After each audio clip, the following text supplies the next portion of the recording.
Good morning. मैं विकास पांडे। लोग electronic devices and circuit subject की आज लेक्चर है। Electronic devices and electronics devices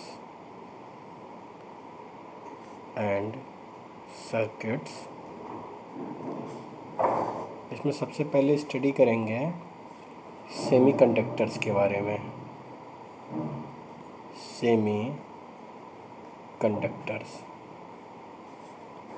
दो तरह के सेमीकंडक्टर होते हैं, intrinsic and extrinsic semiconductors. Intrinsic and extrinsic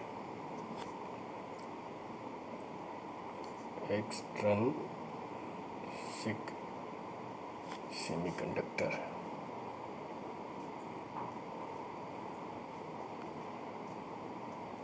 ये पढ़ने के पहले हम लोग को कुछ चीज़ें पता होनी चाहिए, जैसे कि एटम स्ट्रक्चर किसे कहते हैं, एटॉमिक स्ट्रक्चर किसे कहते हैं, और आपका स्ट्रक्चर ऑफ एटम क्या होता है, इसकी डेफिनेशन क्या होती है। तो जो एटम स्ट्रक्चर होता है आपका, एटॉमिक स्ट्रक्चर होता है आपका, ये बनता कैसे है। एटॉमिक स्ट्रक्चर जो होता है, सबसे पहले एक एटम होते हैं, उसके डिफरेंट पार्ट होते हैं। जैसे कि एक होता है एटॉमिक नंबर होता है, फिर उसके साथ अटैच होता है वो बेसिक स्ट्रक्चर होता है, एटम के साथ अटैच होता है। उसके साथ वैलेंस इलेक्ट्रॉन होते हैं, और वैलेंस इलेक्ट्रॉन के साथ में आपका फ्री इलेक्ट्रॉन होता है, और इलेक्ट्रॉन सेल्स होते हैं। ये जो पूरा कॉम्बिनेशन बनता है, इसी को कहते हैं एटम। ठीक है। तो अगर इसको यूजिंग फिगर बनाना हो आपको, तो आप कुछ ऐसे बनाओगे। एटम क्या क्या बताया था मैंने, एक एटॉमिक नंबर होता है। तो अगर हम यहाँ पे बना दें एटॉमिक नंबर, ठीक है, एटॉमिक नंबर। और फिर क्या बताया था मैंने, इसके सेल्स होते हैं, जैसे कि हमारे लेयर्स जिसे हम कहते हैं, उसी को इन टर्म्स ऑफ जब इलेक्ट्रॉनिक्स पढ़ते हैं तो उसमें हम लोग क्या कह देते हैं, सेल्स होते हैं। एक लेयर होती है जिसमें सब में इलेक्ट्रॉन्स घूम रहे होते हैं। जब इलेक्ट्रॉन्स घूम रहे होते हैं तो वो आउटर मोस्ट ऑर्बिट में इलेक्ट्रॉन की संख्या क्या होती है, धीरे धीरे कम होती जाती है। ठीक है। तो फिर क्या होता है, इलेक्ट्रॉन सेल्स। अगर बुक्स में हम लोग देखेंगे तो कुछ ऐसे बना रहता है, ऐसे करके, ठीक है, लेकिन हम लोग ऐसे ही बना देते हैं। इसके साथ क्या अटैच होता है, एक बेसिक स्ट्रक्चर होता है। इसका जो भी बेसिक स्ट्रक्चर है, ठीक, इसका जो भी बेसिक स्ट्रक्चर आपका आ रहा है,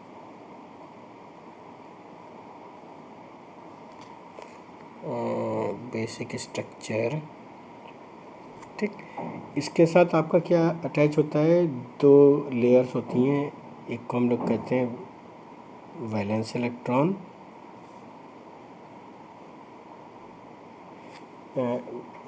इलेक्ट्रॉन, और इसके साथ में ये होता है आपका फ्री इलेक्ट्रॉन। अब देखिए एटम है क्या, एटम तब तक पूरा नहीं होगा जब तक ये सारे रिक्वायरमेंट्स हमारे फुलफ़िल नहीं होंगे।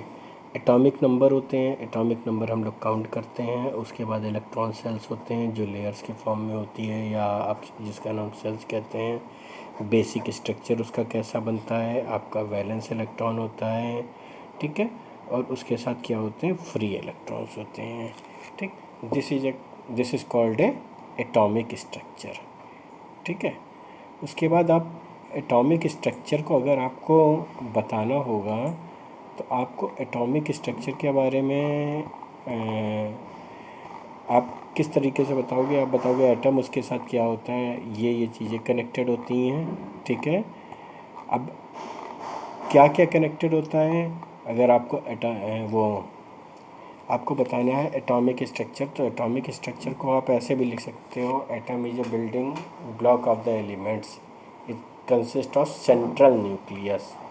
क्या होता है वो? सेंट्रल न्यूक्लियस होता है आपका, ठीक है, of positive charge around which थोड़े थोड़े क्या होते हैं, निगेटिव चार्ज पार्टिकल होते हैं, ठीक। अब आप इसको अगर और आप स्टडी करोगे तो इसको क्या कहते हैं, स्ट्रक्चर ऑफ एटम, यानी कि किसका स्ट्रक्चर होना चाहिए, ये एटम का। तो अगर अब स्ट्रक्चर ऑफ एटम को आप देखोगे वो कैसे बनता है, स्ट्रक्चर ऑफ एन एटम, सबसे पहले आपका क्या होता है, एक के न्यूक्लियस होता है। क्या होता है आपका? न्यूक्लियस। इस जितनी भी चीज़ें होंगी इसी के अंदर होंगी। न्यूक्लियस के अंदर आपका क्या होगा, न्यूक्लियस, ठीक है। न्यूक्लियस के अंदर आपके पास एक होगा प्रोटॉन होगा, दूसरा क्या होगा, न्यूट्रॉन होगा। फिर इसके बाहर क्या होंगे आपके सेल्स होंगे। सेल्स में क्या रोटेट कर रहा होगा आपका, इलेक्ट्रॉन रोटेट कर रहा होगा। It is the structure of an atom, ठीक है। तो अगर आप इसको बनाओगे फिगर से समझना चाहते हो तो ऐसे ऐसे ब्लॉक्स हो जाएंगे आपके, ठीक है। ठीक, एक को आप रेड कर दो या एक को फुल कर दो, सपोज ऐसे कर दिया आपने। तो जो ब्लैंक है इसको समझ लीजिए आप न्यूट्रॉन है, और ये जो फुलफिल है इसको आप मान लीजिए प्रोटॉन है। तो आपका जो न्यूक्लियस है, न्यूक्लियस को अगर डिफाइन करना हो तो it is the combination of proton and neutron, ठीक। अब इसके बाहर क्या होता है, इसके बाहर सेल्स होते हैं। आप ऐसे सेल्स बना दो और इसमें क्या घूम रहा होगा, इलेक्ट्रॉन। क्या घूम रहे होंगे, इलेक्ट्रॉन। यानी कि जो न्यूक्लियस होता है उसके अंदर प्रोटॉन और न्यूट्रॉन होता है, और जो सेल्स होते हैं उसमें क्या होता है, इलेक्ट्रॉन होता है। तो आप इस तरीके से आप देख रहे होंगे, ठीक है। एक इधर से ही बना सकते हैं, ये हुआ आपका, और ये आपका क्या हुआ, सेल हो गया। ये आपका क्या हो गया, इलेक्ट्रॉन हो गया, ठीक है। तो आप फिर से देखो, सबसे पहले देखिए सेमीकंडक्टर दो टाइप के होते हैं, एक्सट्रिंसिक होता है, इंट्रिंसिक होता है, ठीक है। फिर अब इसकी स्टडी करने के लिए हमें कुछ बेसिक पार्ट्स पढ़ने की ज़रूरत पड़ती है, जिसको कहते हैं एटॉमिक स्ट्रक्चर। एटॉमिक स्ट्रक्चर क्या होता है, एटम होता है, एटम के डिफरेंट पार्ट्स होते हैं। कौन कौन से पार्ट होते हैं, एक इलेक्ट्रॉन सेल होता है, दूसरा एटॉमिक नंबर होता है, तीसरा बेसिक स्ट्रक्चर होता है, फिर वैलेंस इलेक्ट्रॉन होता है, उसके बाद आपके पास क्या होता है, फ्री इलेक्ट्रॉन। जो फ्री इलेक्ट्रॉन होता है वो बहुत ज़्यादा वो टाइटली बाउंडेड नहीं होता है, मतलब वो फ्री मूवमेंट कर सकता है अपना, ठीक है।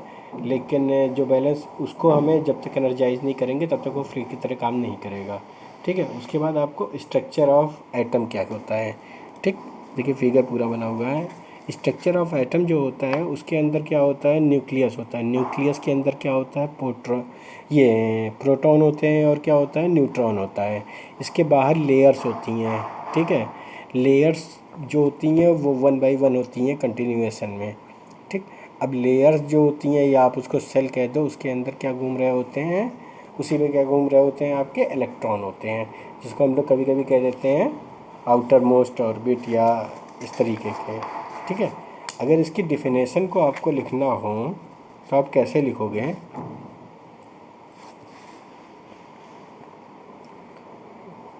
डेफिनेशन, सबसे पहले आप लिखोगे एटॉमिक नंबर। एटॉमिक नंबर क्या होता है, ठीक है। एटॉमिक नंबर जैसे आपने इसमें दिया था, atomic number, the number of proton, जो नंबर होता है प्रोटॉन का in an atom, the number of proton in an atom usually represented by, आप किसी भी सिंबल से बना सकते हो, तो मैंने बना दिया वो सिंबल जेड, ठीक है। कोई ये ज़रूरी नहीं है कि आप जेड से ही बनाइए, आप किसी और से बना सकते हैं।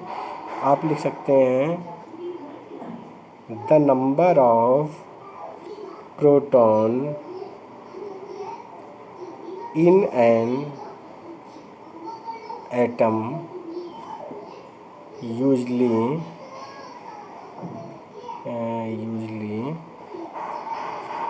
represented by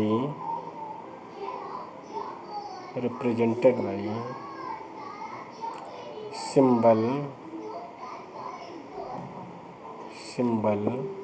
Z. मैंने जेड से मान लिया है, कोई मैंडेटरी नहीं है, जेड से ही मानिए। उसके बाद आपने क्या पढ़ा था,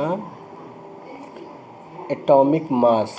अब एटॉमिक मास क्या होता है? एटॉमिक मास जो होता है न्यूट्रॉन और प्रोटॉन का कॉम्बिनेशन होता है, ठीक है। न्यूट्रॉन और प्रोटॉन का जो कॉम्बिनेशन होता है उसको हम क्या कह देते हैं, एटॉमिक मास। तो अगर इसको भी लिखना हो तो आप कैसे लिखोगे, atomic mass the number of proton and neutron in an atom. यानी कि प्रोटॉन और न्यूट्रॉन का क्या है, कंबाइंड अगर कर दिया जाए या फिर वो टोटल काउंटिंग कर ली जाए, वही हमारा क्या कहलाता है, एटॉमिक मास। ठीक है। आपका हो गया atomic mass equal to formula, atomic mass equal to number of proton plus number of neutron. ठीक है। तो आप यहाँ पे लिख सकते हो, if n is the number of protons and या लिख लीजिए if m is the number of proton and neutron. ये देखिए, प्रोटॉन एंड न्यूट्रॉन। ठीक है। आपका हो गया एटॉमिक मास इक्वल टू, वो सॉरी यहाँ पे लिख दिया था। ठीक है। तो अगर इसको आपको रिप्रेजेंट करना हो in general, representation of an atom आप कैसे करोगे, x इक्वल टू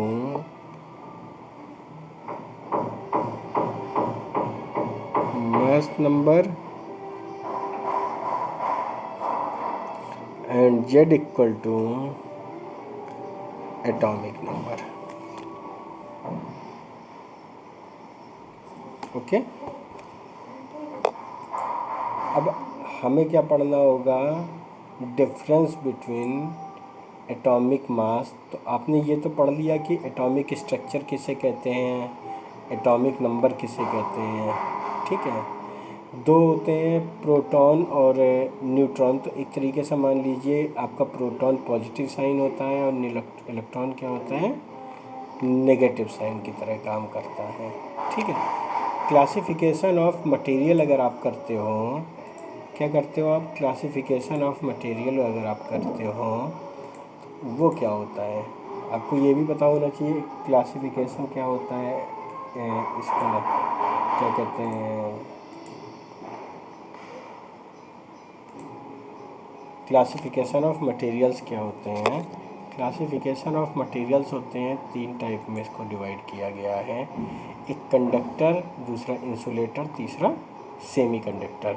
जो सेमीकंडक्टर था वो 2 टाइप का था, इंट्रिंसिक था और एक्सट्रिंसिक था। ठीक है। आपके सिलेबस पे यहाँ से स्टार्ट होता है। तो आप क्या करोगे, classification of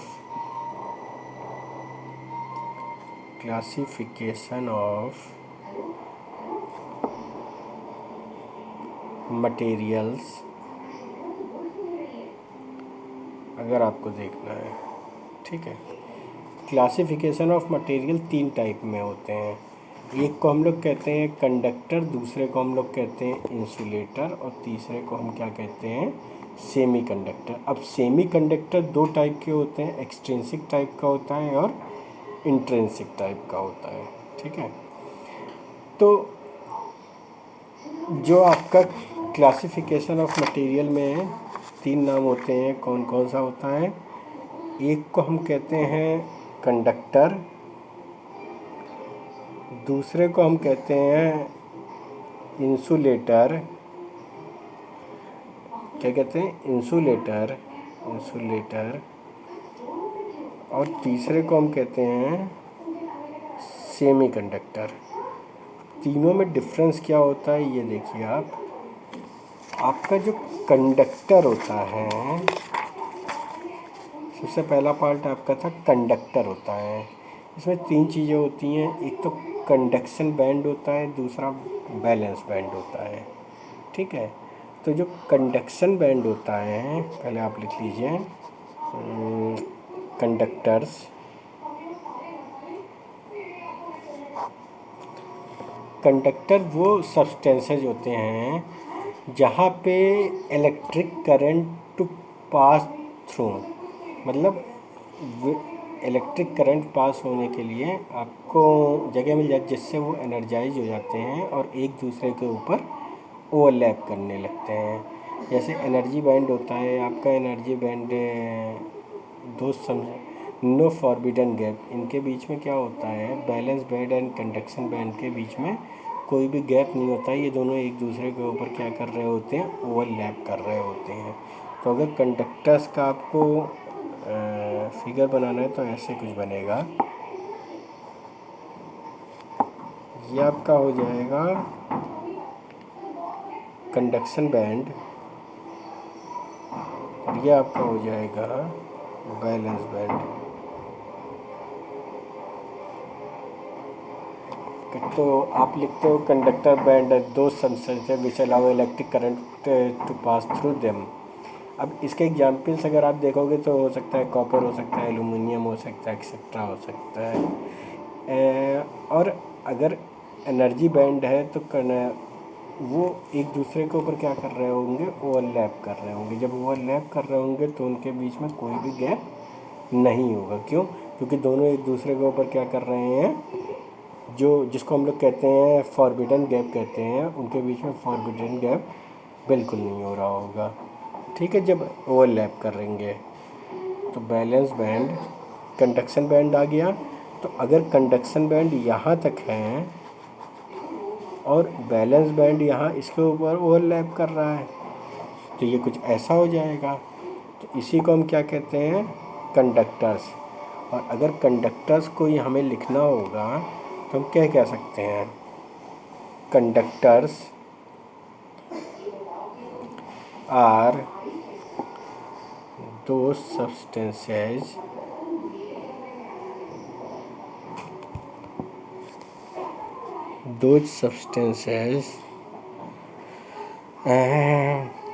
which allow electric current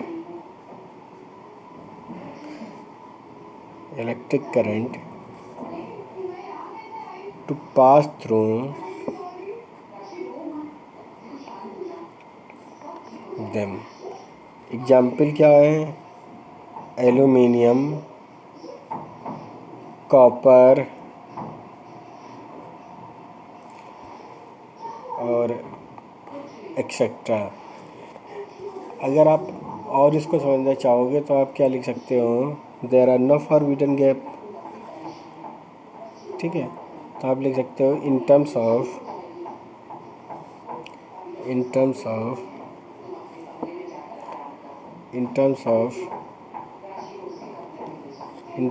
energy bands, conductors are those substances substances in which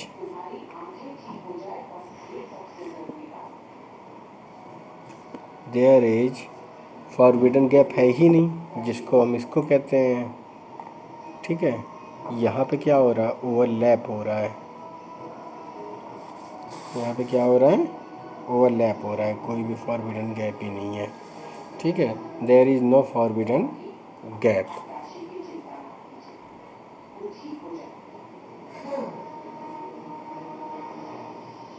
और कौन कौन से ओवरलैप कर रहे होते हैं, एक बैलेंस बैंड ओवरलैप कर रहा होता है कंडक्शन के ऊपर, कंडक्शन बैंड ओवरलैप कर रहा होता है बैलेंस बैंड के ऊपर। तो balance and conduction band overlap as shown in figure, ठीक है। अब कंडक्टर आपको समझ आ गया। इंसुलेटर, इंसुलेटर के बीच में क्या होता है, वो सब्सटेंसेज होते हैं जहाँ पे इलेक्ट्रिक करंट नहीं पास हो। जब इलेक्ट्रिक करंट नहीं पास होगी तो आपका क्या हो जाएगा, वो एनर्जाइज नहीं होंगे। जब एनर्जाइज नहीं होंगे तो एक दूसरे के ऊपर ओवरलैप नहीं कर रहे होंगे और उनके बीच में गैप जो होगा, फॉरबिडन गैप, वो ज़्यादा हो रहा होगा। तो अगर आपको इंसुलेटर को समझना है तो ऐसे हो जाएगा, इंसुलेटर्स कैसे, एक कंडक्शन बैंड होगा, एक कंडक्शन बैंड होगा, उनके बीच में क्या हो रहा होगा, फॉरबिडन गैप, वो सॉरी बैलेंस बैंड होगा। Conduction band and balance band, इनके बीच में फॉरबिडन गैप होगा, ठीक है। वहाँ पे फॉरबिडन गैप नहीं था, वहाँ पे क्या हो रहा था, ओवरलैप हो रहा था, फॉरबिडन गैप। और ये फॉरबिडन गैप कितना था, 6 में, ठीक है। अब इसमें एनर्जाइज नहीं हो रहा है तो इनके बीच में क्या हो रहा है, फॉरबिडन गैप ज़्यादा हो रहा है। लेकिन अगर यहाँ पे एनर्जाइज हो रहा होगा, वहाँ पे फॉरबिडन गैप क्या होगा, कम हो रहा होगा, ठीक है। 6 EV, ठीक है। अगर आपको इसको लिखना है तो आप किस तरीके से लिख सकते हो, insulator are those substances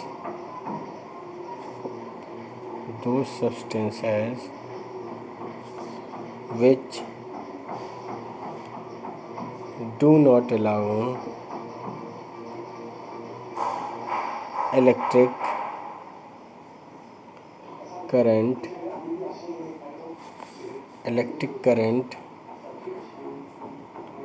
to pass through them। Example क्या हो सकते हैं, रबड़, ग्लास, वुड। यहाँ पे आपको एनर्जाइज नहीं हो रहा होगा, ठीक है।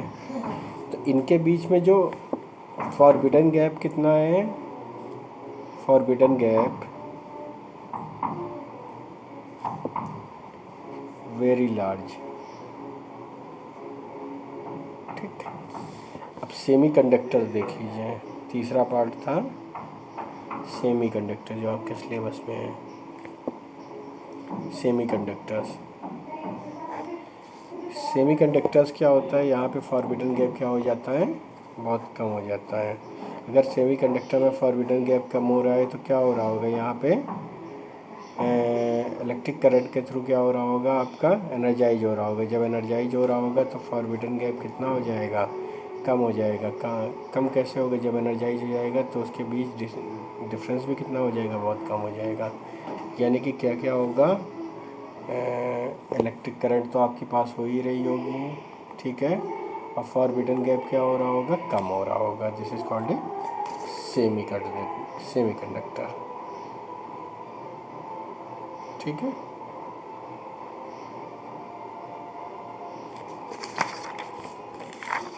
अब आपका शुरू हो जाता है सेमी कंडक्टर, ठीक है। तो सेमी कंडक्टर को अगर आप देखेंगे तो सेमी कंडक्टर को आप कितने पार्ट में डिवाइड करते हैं, ठीक है। अब सेमी कंडक्टर को और बैलेंस बैंड, इनवर्जिंग एनर्जी बैंड,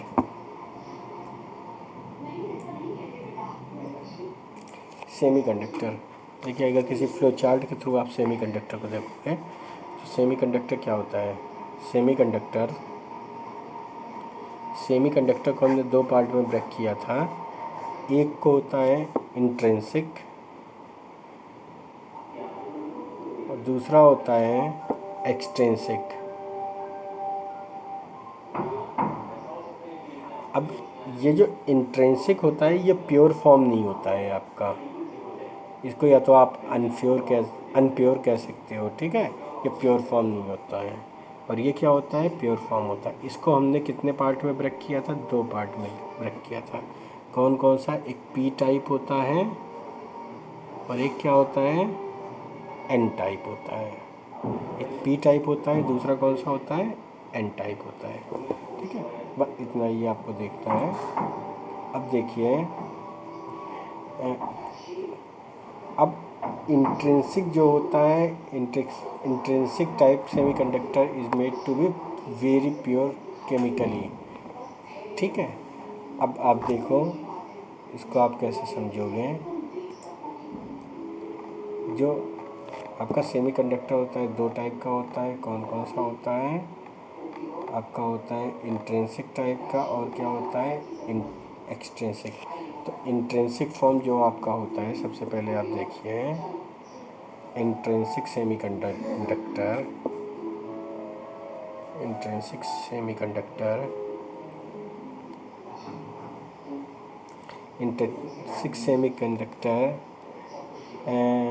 प्योर फॉर्म, ठीक है, प्योर फॉर्म में होता है। और ये एक्सट्रिंसिक क्या होता है, प्योर फॉर्म में नहीं।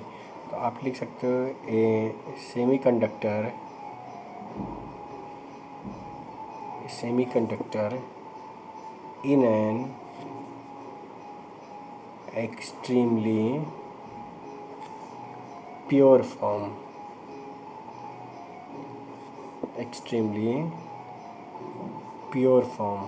जो प्योर फॉर्म होता है उसी को हम क्या कहते हैं, वो sorry is known as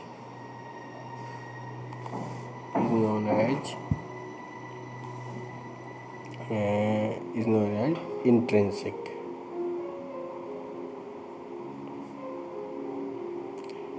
semiconductors. Example क्या हो सकता है आपका, सिलिकॉन हो सकता है, जर्मेनियम हो सकता है, ठीक है। अब सिलिकॉन और जो जर्मेनियम होता है दोनों टेट्रावैलेंट होते हैं, यानी कि 4 वैलेंस इलेक्ट्रॉन इनके बीच में होता है। तो आप एक एग्जाम्पल से समझिए, बोथ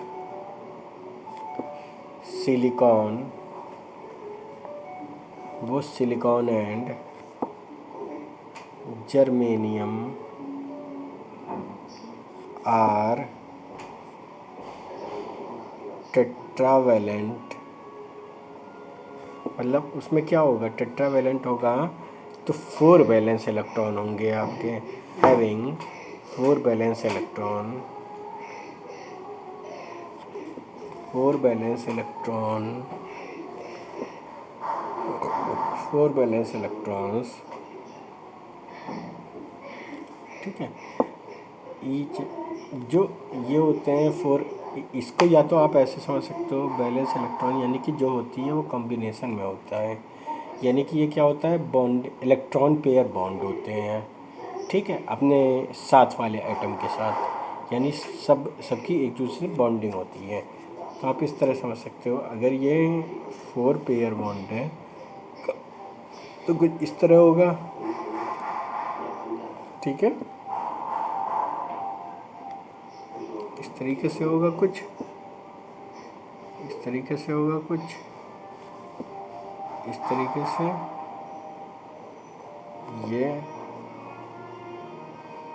ये और आपका इधर से भी ये होगा, ये होगा, ये होगा, ये होगा, ये होगा, ये होगा, ये होगा, ये होगा, ये ये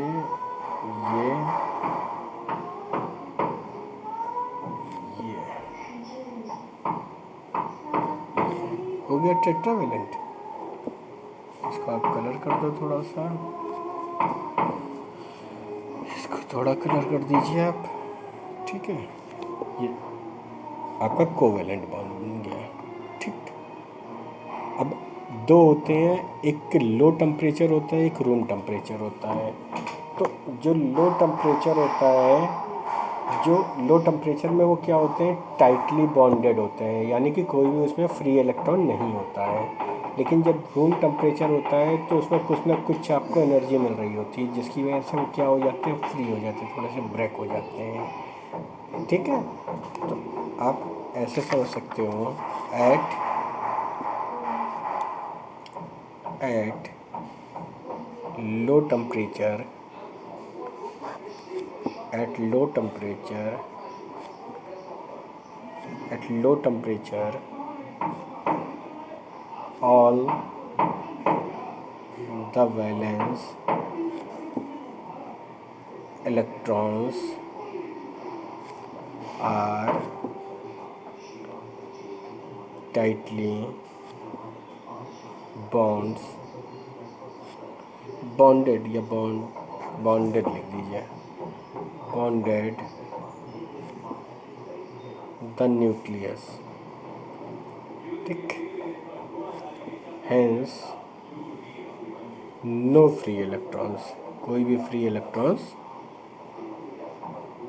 नहीं होगा। Are available for conduction. ये कब होगा, जब लो टेम्परेचर होगा, ठीक है। अवेलेबल फॉर कंडक्शन, ठीक है। या तो आप कह सकते हो जीरो टेम्परेचर पे, या तो आप कह सकते हो लो टेम्परेचर पे। रूम टेम्परेचर पे क्या होगा, रूम टेम्परेचर पे, ठीक है, रूम टेम्परेचर पे कुछ ना कुछ आपको क्या मिल रही होगी, एनर्जी मिल रही होगी। तो आपने ये जो बनाए थे, ठीक है, कुछ ना कुछ इलेक्ट्रॉन इसमें से ब्रेक कर रहे होंगे, उसमें से वो फ्री हो रहे होंगे,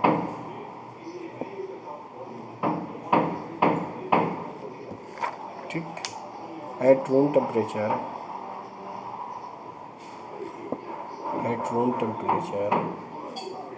some of the valence electron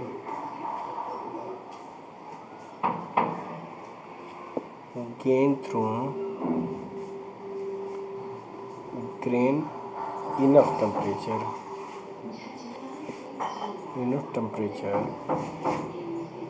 या enough thermal energy